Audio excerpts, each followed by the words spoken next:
अस्सलाम वालेकुम दोस्तों आज हम आपको बताने वाले हैं साइंस की तारीख के सबसे लंबे तजर्बे के बारे में। दोस्तों, आज से लगभग 140 साल पहले अमेरिका की रियासत मिशिगन में एक साइंसी तजर्बे का आगाज़ हुआ जो आज भी जारी है और इस वक्त दुनिया की तारीख का सबसे लंबा साइंसी तजर्बा बन चुका है। हर 20 साल बाद साइंसदान इस तजर्बे के नतायज चेक करते हैं। इस साल इस तजर्बे के नतायज को चेक किया गया और यह ऐलान किया गया कि यह तजर्बा अभी तक कामयाबी से चल रहा है।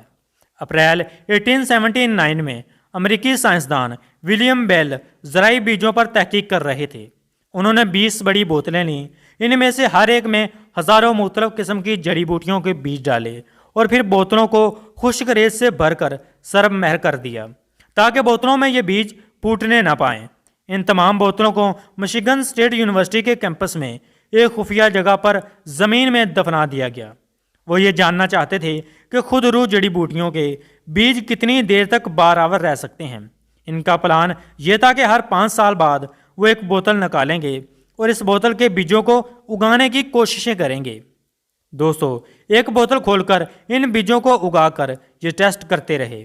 इनमें से कौन कौन से पौधों के बीज इतना अरसा गुजरने के बाद फूटने के काबिल रहते हैं।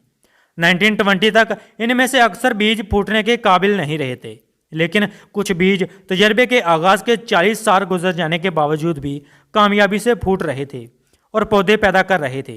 चूँकि वक्त गुजरने के साथ साथ बारावर बीजों की तादाद कम होती जा रही थी, इसलिए 1920 ईस्वी में साइंसदानों ने यह फैसला किया कि आइंदा बजाय हर 5 साल बाद एक बोतल खोलने के हर 20 साल बाद एक बोतल खोली जाएगी ताकि यह तजर्बा एक लंबे अरसे तक जारी रह सके। चुनांचे 1920 ईस्वी के बाद हर 20 साल बाद एक बोतल खोली जाती है। यूनिवर्सिटी के एक प्रोफेसर को इस तजर्बे की जिम्मेदारी सौंपी जाती है और सिर्फ उन्हें और 2 दूसरे अफराद को इस खुफिया जगह का इल्म होता है जहां ये बोतलें दफन हैं। ये प्रोफेसर रिटायर होने से पहले ये जिम्मेदारी किसी नौजवान प्रोफेसर को सौंप देती हैं और यूं इस तजर्बे की खुफिया जगह का इल्म सीना में सीना मुंतकिल होता जाता है। आखिरी बार इस तजर्बे की एक बोतल सन 2000 में खोली गई थी। इसमें बहुत से बीज ऐसे थे जो फूटने में नाकाम रहे थे, लेकिन 120 साल गुजरने के बाद भी 50 के करीब बीज ऐसे थे जो बारआवर साबित हुए। इस वक्त प्रोफेसर फ्रैंक टेलोस्की इस तजर्बे के इंचार्ज थे, जो आज भी इस ओहदे पर फाइज हैं। अगली बार एक नई बोतल खोलने का वक्त सन 2020 का था, लेकिन कोरोना वायरस की वबा की वजह से 2020 ईस्वी में ज़्यादातर साइंसदान लॉकडाउन में घरों से काम कर रहे थे, इसलिए 2020 में नई बोतल खोलना मुमकिन नहीं रहा।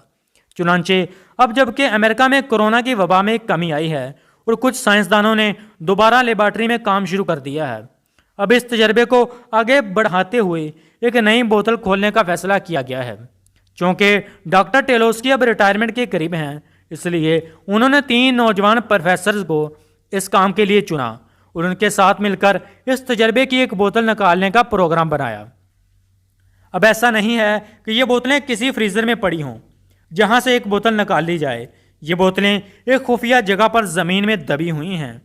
इस नई बोतल के निकालने के बाद चूँकि अब इस तजर्बे में सिर्फ 4 बोतलें बाकी रह गई हैं, इसलिए इन 4 बोतलों की अहमियत इसी कदर ज़्यादा हो गई है और इसी कदर इस खुफिया जगह को राज रखना ज़्यादा अहम हो गया है। इसलिए इस दफ़ा भी सिर्फ गिने चुने अफराद को इस प्लान का इल्म था कि यह बोतल इस जगह कब निकाली जाएगी। इस जगह की खुदाई रात के अंधेरे में की गई ताकि लोगों को इस खुफिया जगह का इल्म ना हो पाए। कुछ देर इधर उधर टामक टोइयाँ मारने के बाद साइंसदानों की टीम को वो जगह मिल गई जहाँ ये बोतलें दफन हैं। चुनाचे टीम ने रैंडमली एक बोतल निकाल ली और बाकी 4 बोतलों को दोबारा ज़मीन में दफन कर दिया गया। इस बोतल से निकलने वाले बीजों को अब ज़मीन में बो दिया गया। चंद दिनों में साइंसदानों को ये इल्म हो जाएगा कि इनमें से कितने बीज बारावर हैं और कितने नाकारा हो चुके हैं।